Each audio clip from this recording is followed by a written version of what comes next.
Hi there, my name is Sean Sherman. I am a chef. Unfortunately, I don't have food for you guys tonight. Food for thought, I guess, maybe.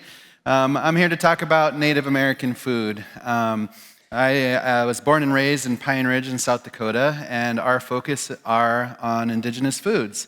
And, it's been a really interesting journey so far. I started my company called the Sioux Chef, S-I-O-U-X, so a little play on words. Back in 2014, but it had come from quite a few years of trying to research and understand because I kind of grew up in restaurants. I grew up in Pine Ridge. I grew up in Spearfish and in South Dakota in the Black Hills, and I started working in a lot of touristy restaurants. And I had just a long career. So all through high school and college, I worked restaurants. After college, I moved to Minneapolis. I became a chef at a really young age in the city, and I've just been chefing for a long time. And a few years into my chef career, I just realized the complete absence of indigenous foods. And even for myself, I realized that I couldn't even name I could name less than a handful of Lakota recipes that were truly Lakota. Things without cream of mushroom soup in it, right? So I was really trying, it was, put me on a path to try and understand, what happened, where are all the Native American foods at, and so it's been really interesting. So indigenous foods, there shouldn't be a big question mark, we should know about it because no matter where we are in North America, North America obviously all of its history begins with indigenous history, right? And no matter where we are, we're standing on indigenous land. And so we should have a really good, strong sense of Native American food because it's just the land that we're on. It's just the history of the land that we're on. So for us, it became more than just serving foods. It really became talking about it and talking about why it isn't here. And I think it's a really important story for us to know. And it's also really important to see the benefit of why understanding indigenous foods could really help all of us in the future. But where are all the Native American restaurants? We live in a world today where we have, as the U.S., we're like food capitals of the world, right? We have some of the best restaurants in New York City, in Chicago, and L.A., and zero indigenous restaurants that are focused on the land that they're sitting on, which is kind of insane. You can have every other restaurant, and Indian restaurants don't count, because that was my only choice on Facebook was when I was trying to decide how to describe our restaurant, and it was like, is it Indian or is it New American or Old American? But anyways. So what we've done is we try to focus on, first off, just understanding what were pre-contact foods, pre-colonial foods. And I realized that term didn't even really make a lot of sense to people. So I think it's really important to go through the storyline because to understand colonial, or what is a pre-colonial food, you have to understand colonialism itself, right? And to understand colonialism, the easiest way is just to Google it. So if you Google the word colonialism, you'll get a definition. It's a policy or practice of acquiring full or partial political control over another country, occupying it with settlers, and exploiting it economically. And this is something that's happened not uniquely here. It's happened all across the globe. So all over all the Americas, North and South, all over Africa, all over India, all over Southeast Asia, Australia, New Zealand, Hawaii, you name it. This has been a very common history for a lot of areas around the globe. For the U.S., which is our focus, because we're right here smack dab in the middle of the United States, it's really important to understand the history because the U.S. did a really good job of kind of, smudging its history a little bit. So if you're going through high school, the history that you get on indigenous peoples probably isn't the best history. So you really should read a little bit more about what really happened. Let's just start with Manifest Destiny, which is really kind of something that was born from the idea of what was originally doctrine of discovery, which basically gave European powers their own rights to say if we discover it, then we own it, right? But that policy doesn't really work that well because if you go into an Apple store and you discover a brand new MacBook, most likely you're not going to have the rights to walk out the door with it. But a lot of our policies and a lot of our country was built on this notion that we just have this right to everything, right? And people have to remember how young our history is. We're such a young country, There's barely any time has passed. So just go back a couple hundred years and let's just start with 1800. So in 1800, the United States is still not much more than just the 13 colonies at that point in history. And it's the 1800s that are the most deadly century for indigenous peoples. So a lot of really bad things happened during this time period. And because in 1800, in reality, almost all of what is the U.S. is still completely occupied by indigenous peoples and communities and a huge diversity of them across the board. even despite European powers having big land claims. France has this big section, and Spain's got big chunks, and England is holding on to chunks, and Russia's coming in, and there's all sorts of just big land grabs happening. But in reality, it's the indigenous communities that have always been there. But this century is a mass century of change, So during this time period, things move really fast. So this is just a really tough time. And for me, this is my great-grandfather's era, because my great-grandfather was born in the late 1850s. And during his lifetime, he sees so much change so quickly. He sees so many battles between the Lakota and the U.S. government. He sees the Battle of Little Bighorn when he's 18 years old during the battle on the Lakota side. He sees his kids having to go to boarding school, cut their hair, learn to speak English, learn Christianity. He sees his children, some of his children even grow up to fight for the U.S. government. So such a crazy amount of change to see in one single lifetime, right?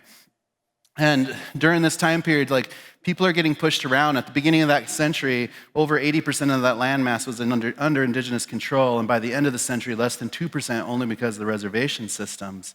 And this is all just part of the story of why there aren't Native American restaurants, because we just went through a really traumatic time in history where we haven't even had the time to heal yet, let alone evolve, right, when it comes down to this. So the U.S. history, there's a lot of these big movements like the Indian Removal Act of 1830, the Homestead Act of 1862, the Indian Appropriation Act that basically said we're wards of the state, that we're not our own entities anymore.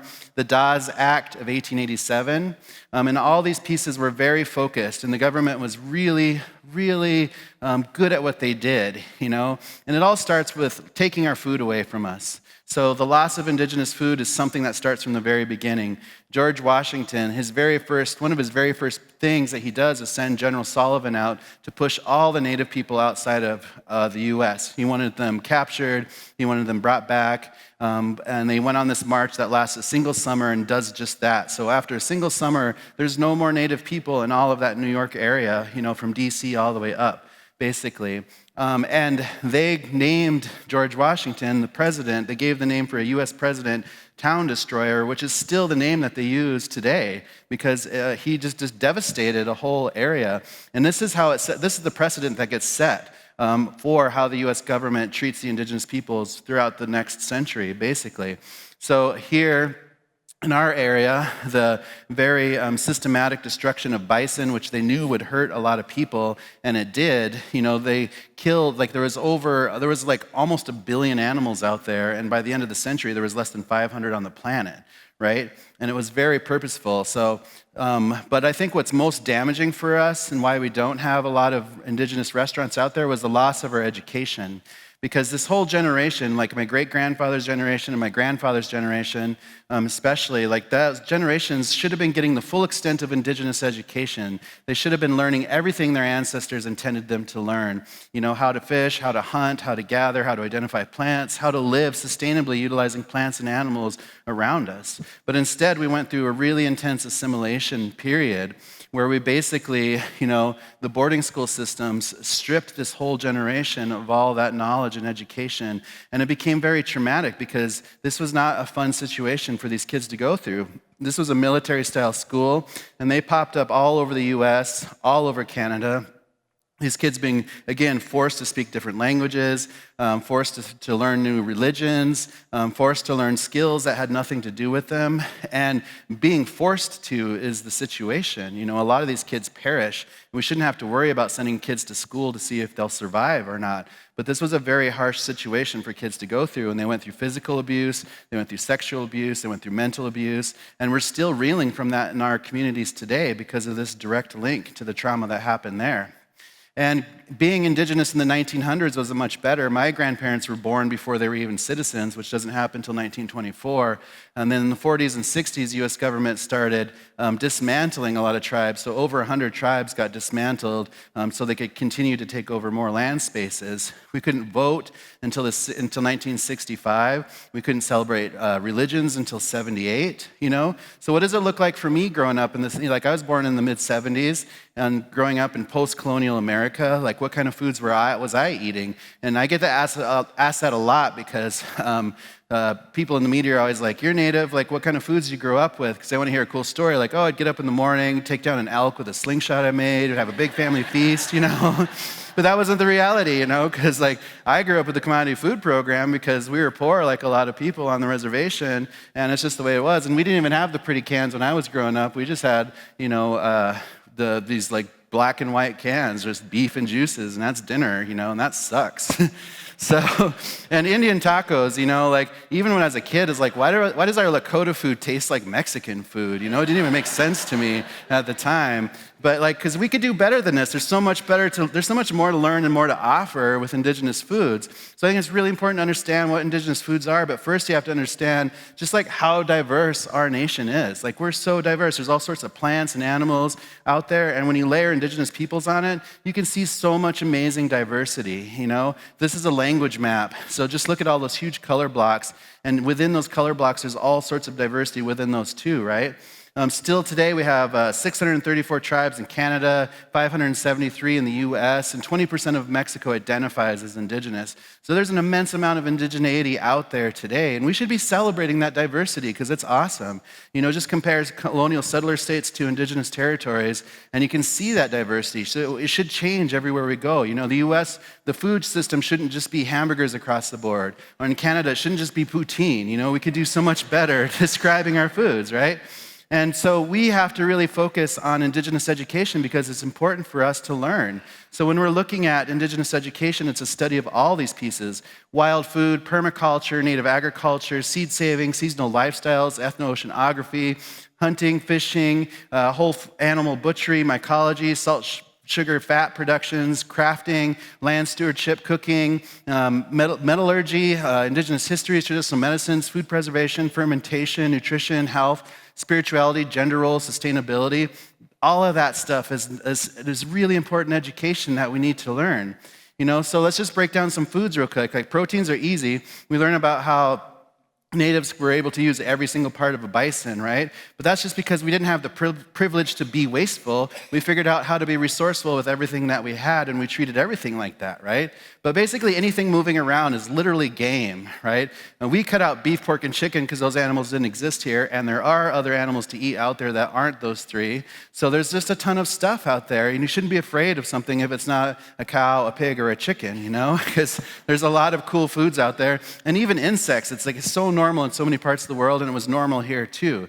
You know, so, but for us, our biggest love was plant knowledge because, you know, you start to learn the plants around us, you just see food and medicine everywhere. The Western diet has never really taken the time to learn this amazing biology that's around us and all these plants all around us, right? Because there's just so much to learn. There's all sorts of staples out there, like the timsala, which is the prairie turnip, which grows around these plains, camas root from the Pacific Northwest, wild rice from the Great Lakes, even just seaweed out there in the oceans, you know, which a lot of families were utilizing, or in the deserts where all the plants look like they want to hurt you or maim you. The indigenous peoples knew how to live with them, right? And another piece, like the domesticated piece too, with all the agriculture, it's really important because, you know, we think of this as agriculture, but we know how damaging this is, you know, and it's scary when you see headlines like, what should we do if glyphosate was found in our Cheerios? Like, you guys should be really scared about that. That stuff's really nasty, you know? But it's just amazing to learn about indigenous agriculture because it goes back so far, and people figured out all sorts of ways to farm and be able to sustain huge civilizations, you know? Whether they're in the middle of the desert, whether they're on the coastal regions, or way up here in the Dakotas, you know? People were able to farm amazing things and had an amazing amount of diversity that we need to protect. We are the stewards of what's left of this diversity, and a lot of it got wiped off the map in the 1800s with all that colonialism that was going on. So we have to be understanding so we can protect these for the next generation, because these could disappear if we don't do anything about it, you know? So it's really important to understand that. So to use indigenous knowledge in today's world, it's just important to open up your eyes, you know? Stop calling everything a weed, because that just means you don't know what it is, right? You know? Our kids can name more K-pop bands than they can trees, and that's your fault, you know?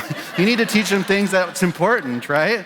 Because like, just look around, there's food everywhere, and we should be making pantries like our grandparents did and our great-grandparents. You know, they just used the food that was around us, right?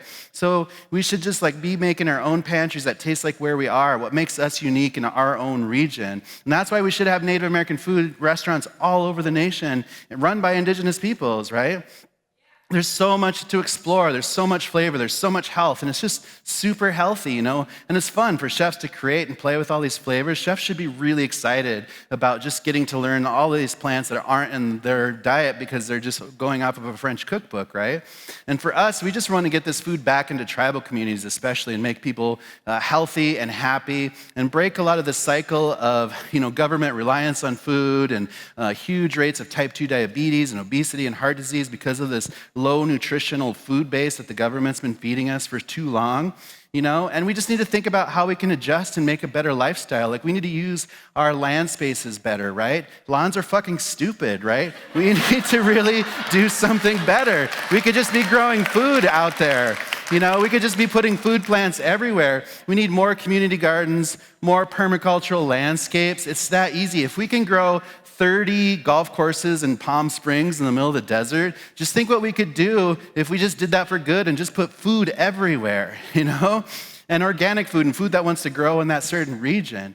So, because indigenous diet is really kind of the most ideal diet. It's healthy fats, it's diverse proteins, it's low carbs, it's low salt, it's a ton of plant diversity, it's organic agriculture, it's celebrating cultural and regional diversity, and it's seasonal, It's just really good. It's like what the paleo diet wishes it was, really, when it comes down to it, because it just makes sense, And we need to protect this. We need to get this out there. And again, it's not unique here. There's indigenous peoples all around the world, and there's an indigenous knowledge base that's basically untapped because of the colonial structure that's been put everywhere, right? We need to be protecting people in Africa, in India, in Southeast Asia, in Australia, New Zealand, Hawaii, South America, North America.